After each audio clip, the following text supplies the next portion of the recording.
Manne quotidienne d'aujourd'hui, lundi 24 juillet 2023. Thème: marcher dans la vérité. Marcher dans la vérité ou bien demeurer dans la vérité. Texte: 3 Jean 1 à 7. 3 Jean 1 à 7. L'ancien à Gaius, le bien-aimé que j'aime dans la vérité. Bien-aimé, je souhaite que tu prospères à tout égard et sois en bonne santé comme prospère l'état de ton âme. J'ai été fort réjoui lorsqu'ils des frères sont arrivés.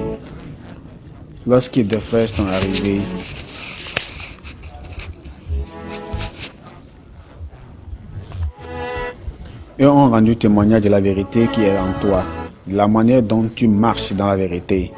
Je n'ai pas de plus grande joie que d'apprendre que mes enfants marchent dans la vérité.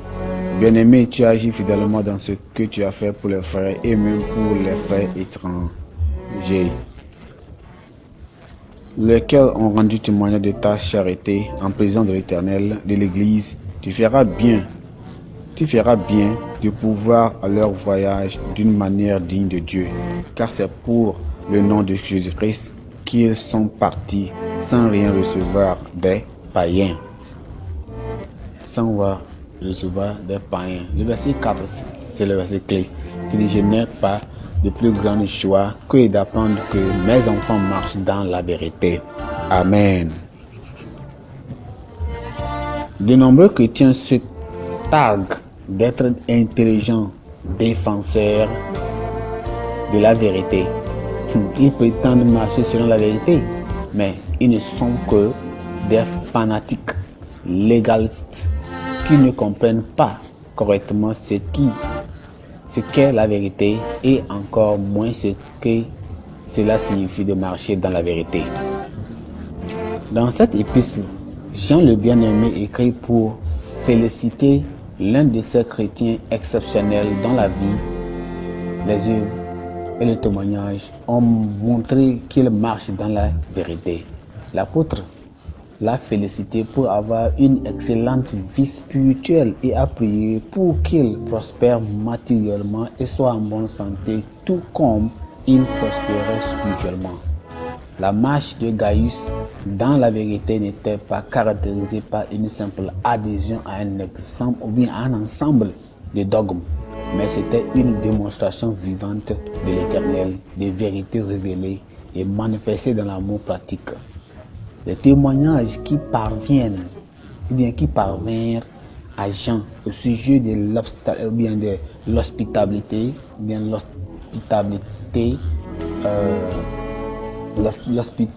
de Gaius et du soutien accordé à ceux qui accomplissaient l'œuvre de Christ réjouissait le cœur de l'apôtre. Il a donc encouragé à continuer à son bon travail. Alors que nous voyons ici, nous voyons que marcher dans la vérité va au-delà d'une connaissance intellectuelle de la Bible. Cela implique de vivre ces vérités dans les démonstrations pratiques de l'amour. Alors que beaucoup ont une bonne connaissance de la parole de Dieu, ils sont dépourvus de l'amour. Au lieu d'encourager les autres vers le chemin de la vérité, ils les découragent. Nous devons surveiller nos vies pour voir si nous vivons réellement selon la vérité. Nous devons sonder pour voir si vraiment quel amour nous possédons. Et nous allons aussi pour que nous puissions montrer cet amour envers les autres personnes. Nous ne devions pas simplement mener une vie selon les lettres de la loi. Que l'esprit d'amour nous gouverne. Amen. Je prie que le Seigneur nous aide, que l'amour de Dieu nous gouverne au nom de Jésus. Pensée du jour: marcher dans la vérité, c'est marcher dans l'amour de Christ. Marcher dans la vérité, c'est marcher dans l'amour de Christ. La Bible en un an. Exode chapitre 26 jusqu'au chapitre 29. Exode chapitre 26 jusqu'au verset 29. Amen. Prions. Père, merci encore pour cette parole.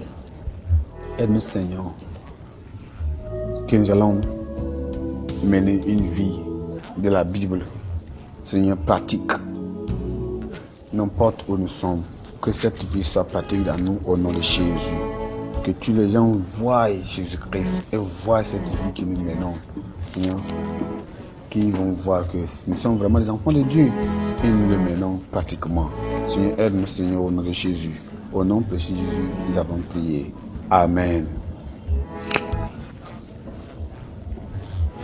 Man quotidien d'aujourd'hui, mardi 25 juillet 2023, nous continuons le thème « Prier pour nos prédicateurs ». Prier pour nos prédicateurs. 2 Thessaloniciens chapitre 3, les versets 1 à 4. 2 Thessaloniciens chapitre 3, les versets 1 à 4. Au reste, frères, priez pour nous afin que la parole du Seigneur se répande et soit glorifiée comme elle l'est chez vous, afin que nous soyons délivrés des hommes méchants et pervers, car tous n'ont pas la foi. Le Seigneur est fidèle et vous affermira et vous persévérera du malin. Nous avons à votre égard cette confiance dans le Seigneur que vous faites et que vous feriez les choses que nous recommandons. Amen. Le verset, c'est le verset 1 qui dit: au reste, frères, priez pour nous afin que la parole du Seigneur se répande et soit glorifiée comme elle l'est chez vous. Nous parlons de quoi? Prier pour nos prédicateurs. L'histoire de la vie d'un pasteur est communément partagée par les saints au Nigeria. Il y avait une croissance régulière de la participation et de la conversion des âmes à Christ avec des signes et des prodiges dans son église. Le pasteur pensait que c'était sa prière et son dévouement qui avaient apporté le résultat jusqu'à ce que le Seigneur ramène à la maison la femme qui priait dans sa congrégation. Ainsi, son église, autrefois en pleine croissance, a commencé à décliner. C'est alors qu'il s'est rendu compte que sa maison de puissance avait été coupée d'intercesseurs, avait été appelé, qui était mort. L'apôtre Paul ici n'ignorait pas la puissance de l'intercession pour les ministres de l'Évangile. Cette femme était responsable pour la croissance de l'église et des miracles. C'est cette femme qui priait et cette église croîtrait. Mais à la mort de cette femme, les choses ont commencé à se décliner. C'est la même chose ici. L'apôtre Paul n'ignorait pas la puissance de l'intercession, la prière pour les ministres, pour les enfants de Dieu, pour les prédicateurs. Dans son humilité, il n'a pas seulement appelé les saints à prier pour lui et ses homologues, mais il leur a aussi donné des requêtes de prière. Exactement.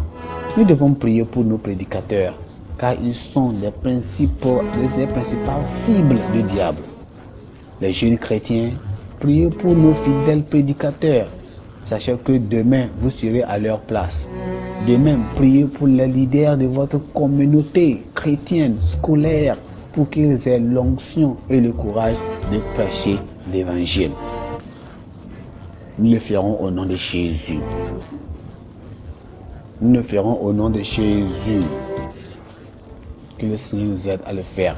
Et en le faisant ceci, Dieu sera si content et sera tellement content de ce que nous ferons au nom précieux de Jésus. Français du jour, nous avons prêché la parole de Dieu en tout temps et faire sa volonté. Et c'est ce qui va nous amener à faire sa volonté et faire exactement ce qu'il veut que nous fassions au nom précieux de Jésus. Amen.